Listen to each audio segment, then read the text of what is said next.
اللهم صل على محمد وآل محمد۔ شروع کرتے ہیں کہ اے خدا شمر پر لعنت ہے، مولا یہ شمر کے نام پہ لعنت ہے، اس کے جسم پہ لعنت ہے، فرمائے شمر کی فکر پہ لعنت ہے۔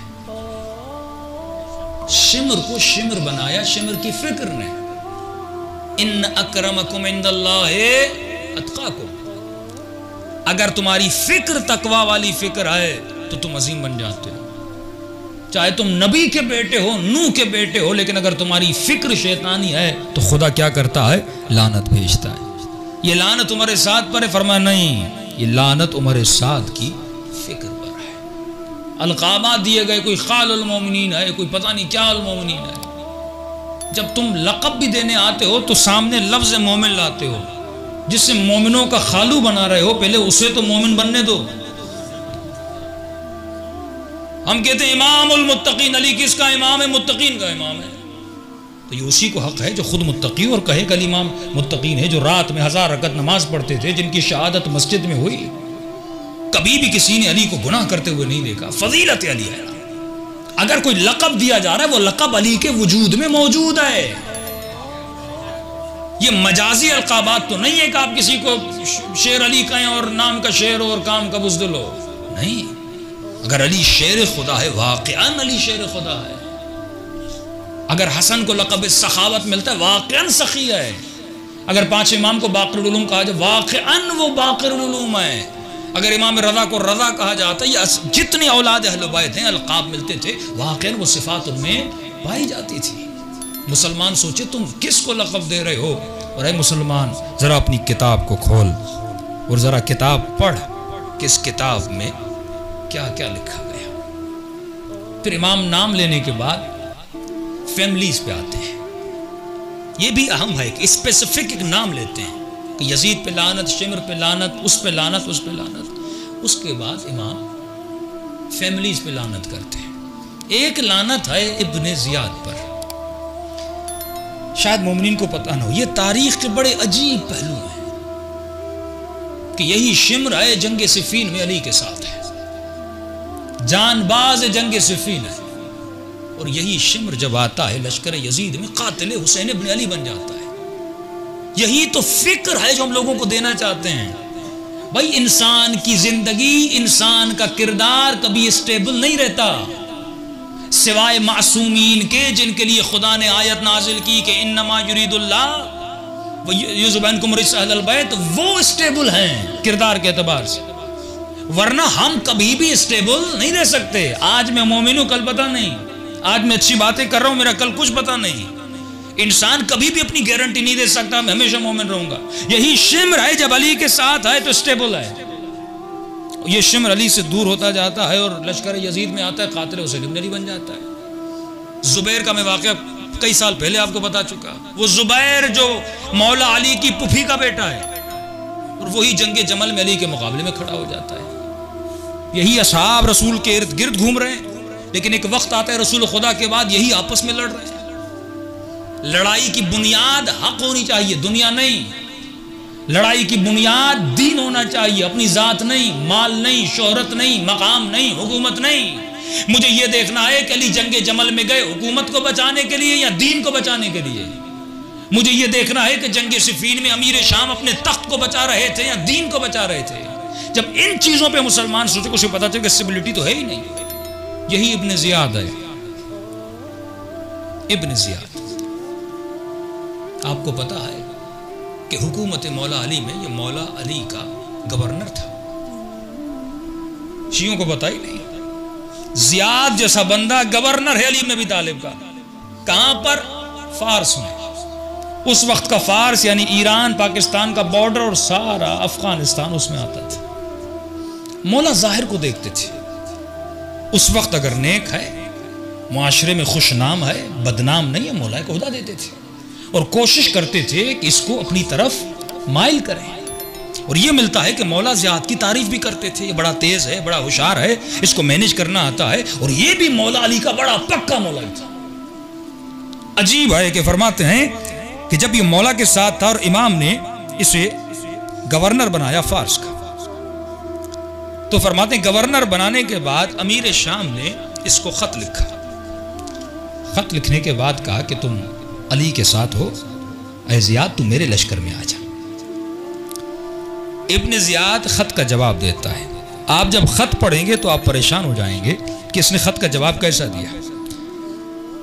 یہ قسم کھا کر کہتا ہے کہ آئے امیر شام، مجھے خدا کی قسم ہے تم کبھی بھی مجھے علی سے جدا نہیں کر سکتے، کہ تو جانتا ہے کہ تیرے بیچ میں اور میرے بیچ میں ہے کون؟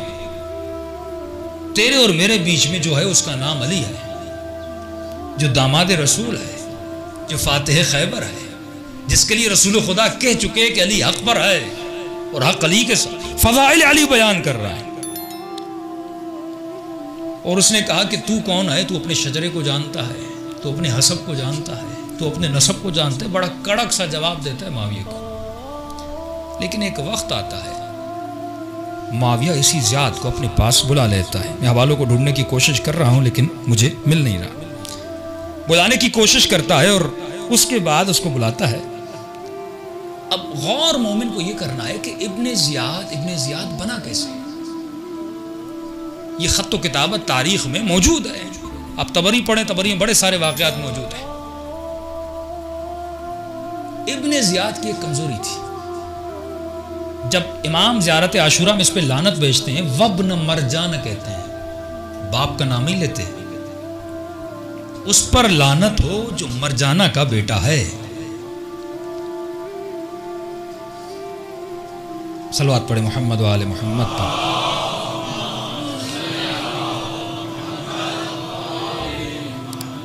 ہاں یہاں پر مل گیا.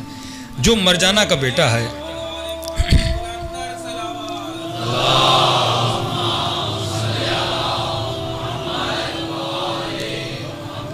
وعجل فرجہم، فرمایا لعنت اس پر جو ابن مرجانہ کا. امام عرب میں اگر ماں کے نام سے کسی کو بلایا جائے یہ اس کی توہین ہے. یہودی فخر کرتے ہیں ماں پر، وہ ہمیشہ ماں کے نام سے پکارتے ہیں. عرب ہمیشہ خود کو باپ کے نام سے یاد کرتے ہیں. تو ابن زیاد کا تاریخ یہ ہے. یہ طبری بھی لکھتا ہے، ابن ابو الحدید بھی لکھتا ہے، ابو بلال ہیں اہل سنت کے بہت بڑے عالم دین ہیں، وہ بھی اپنی کتاب میں لکھتے ہیں. فرمایا کہ زیاد کو یہ بات بڑی چبھتی تھی، کیونکہ اس کو بھی پتا نہیں تھا، جیسے کوئی یتیم بچہ پلتا ہے اور بڑا ہوتا ہے، اس کو پتا نہیں تھا میرا باپ کون ہے. تو کچھ کہتے تھے زیاد ابن ابی، اپنے باپ کا بیٹا، پتہ ہی نہیں باپ کون ہے. کچھ کہتے تھے مرجانہ کا بیٹا، کیونکہ ماں کا پتا تھا مرجانہ کا بیٹا. یہ بات یہ اس کی تھی کمزوری. اس سے ہم اسلامک سائیکولوجی میں کہتے ہیں کہ یہ اس کی ویک پوائنٹ تھی. اور شیطان ہمیشہ تمہاری کمزوری کو اپنی طاقت بناتا ہے تمہیں گمراہ کرنے کے لیے. ہمیشہ اس کو لوگ یہ تانا دیتے تھے، یا زیاد ابن ابی کہتے تھے یا ابن مرجانہ کہتے تھے. یہ بات اس کو کھٹکتی رہتی تھی اور ہمیشہ اس تلاش میں تھا کہ میرے باپ کا پتہ چل جائے اور میں بھی دنیا کو کہوں کہ میرا بھی کوئی باپ ہے. معاویہ کو، امیر شام کو زیاد کی کمزوری کا پتہ چل گیا اور تاریخ لکھتی ہے کہ معاویہ نے اس کو خط بھیجا اور خط بھیجنے کے بعد کہا کہ ابن زیاد تمہارے لیے ایک بڑی خوشخبری ہے. کہ کیسی خوشخبری؟ کا تمہارے باپ کا پتہ چل گیا. اس نے تعجب کیا، میرے باپ کا پتہ چل گیا؟ کہاں پتہ چل گیا؟ خلاصہ یہ کروں کہ اس نے کہا بھائی ہم دونوں تو بھائی ہیں. اس نے کہا آج کے بعد تم کہلاؤ گے زیاد ابن ابی سفیان. ابو سفیان بھی بنو امیہ کا کرتا دھرتا تھا نا، قبیلے کا ریس سردار ہو. اچانک یتیم بچے کو پتا چلے میرے باپ کوئی سردار ہے اور میرا بھائی حاکم شام ہے، میں علی کا گورنر، بھائی حاکم شام. اس نے اسی وقت علی کو چھوڑا کہ بھائی میں تو ابو سفیان کا بیٹا ہوں، بھائی معاویہ ہے تو بھائی کی مدد کروں گا، علی کی مدد کون کرے گا. اب علی کی محفل کو چھوڑا اور سیدھا چلا گیا کس کے پاس؟ معاویہ کے پاس. اب ابن ابو الحدید اپنی کتاب میں لکھتے ہیں کہ اس کو جب بصرے کا حاکم بنایا، دیکھیے ایک ہی لمحے میں جب عدل سے نکلا اور ظلم میں گیا تو اس کی شخصیت کیسے بدلی. ایک ہی کمزوری کو اس نے طاقت بنا کے اپنے لشکر میں بلا دیا. یہی شیطان تمہاری کمزوریوں کو، یہی دشمن تمہاری کمزوریوں پہ کام کرتا ہے۔ اے جوان، اگر تمہاری کمزوری نگاہ حرام ہے، وہ تمہیں نیٹ میں گمراہ کرے گا۔ اگر تو کسی نامحرم کے دھوکے میں آ جاتا ہے، اگر یہ تمہاری کمزوری ہے، کسی جوان کو دیکھ کر اس کو غسل میں پڑ جاتا ہے، یہ اسی کمزوری کو طاقت بناتا ہے اور کسی کو اپنے ملزم بنا دیتا ہے۔ یہ لعنت ہے جو زیارت عاشوراء میں 100 بار لعنت بھیج اس کے کردار پر، جس کردار نے اس کی کمزوری کو کمزور کر دیا، جس کردار نے اسے دشمن حسین بنا دیا۔ اب ابن ابو الحدید لکھتے ہیں کہ اس کو بصرے کا حاکم بنایا۔ یہ بصرے میں ہے، اس زمانے کا بصرہ بہت بڑا تھا، یہ آج بصرہ بہت چھوٹا ہے۔ حاکم بنا ابن ابو الحدید اہل سنت کا، جس نے شرح نہج البلاغہ لکھی، کہ یہ منبر پر گیا، لوگوں کو کہا، خلاصہ کروں آج وقت بہت ہو گیا، لوگوں کو کہا اس کی ٹیکنک خوف اور ورع کو پیدا کرنا، لوگوں کو کہا کہ نماز عشاء کے بعد قاری سورہ بقرہ پڑھے گا، اور بقرہ کے ختم ہونے تک مجھے سب لوگ گھروں میں نظر آنے چاہیے، بصرے کی گلی میں بھی اگر مجھے کوئی نظر آیا میں اسے قتل کر دوں گا۔ حکم دیا اس نے۔ ابن ابو الحدید کہتا ہے کہ پہلی رات سورہ بقرہ ختم ہوئی اور گلیوں میں گئے، 700 لوگ ملے، 700 لوگوں کے گلوں کو کاٹا گیا۔ دوسرے دن 500 لوگ ملے، دوسرے دن 500 لوگوں کو مارا گیا، تیسرے دن ایک آدمی ملا، اور وہ آدمی بھی وہ تھا جو بصرے کا نہیں تھا، بیچارہ باہر سے آیا تھا، ایک بدوی عرب تھا، اسے پتا بھی نہیں تھا شہر میں یہ اعلان ہوا ہے، بیچارہ اپنا اونٹ لے کر آیا اور اونٹ کو چرا رہا تھا، سپاہیوں نے پکڑا، ابن زیاد کے پاس لے گئے، اس نے زیاد کو کہا بھائی مجھے تو پتا ہی نہیں تھا، پتا ہوتا میں شہر میں آتا ہی نہیں۔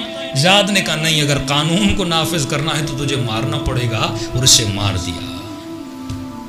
وہاں پر ایک نبی کا چاہنے والا اٹھتا ہے، فرماتا ہے ابن زیاد، یہ جو تم حکم چلا رہے ہو، جو ظلم کر رہے ہو، یہ شریعت مصطفیٰ نہیں ہے، یہ جو حدیں جاری کر رہے ہو یہ رسول کا قانون نہیں ہے، تمہارا اپنا بنایا ہوا قانون ہے۔ کیا تم نے قرآن نہیں پڑھا؟ من قتل نفسا بغیر نفس او فساد فی الارض فکانما قتل الناس جميعا، جس نے ایک انسان کو بے گناہ مارا اس نے گویا پوری کائنات کو مار دیا۔ اس نے کہا یہ قرآن مجھے نہ سناؤ، اب یہاں پر وہی چلے گا جو میں کہوں گا، دین وہی ہے جو زیاد کہے، شریعت وہی ہے جو زیاد کہے۔ صلوات پڑھے محمد و آل محمد۔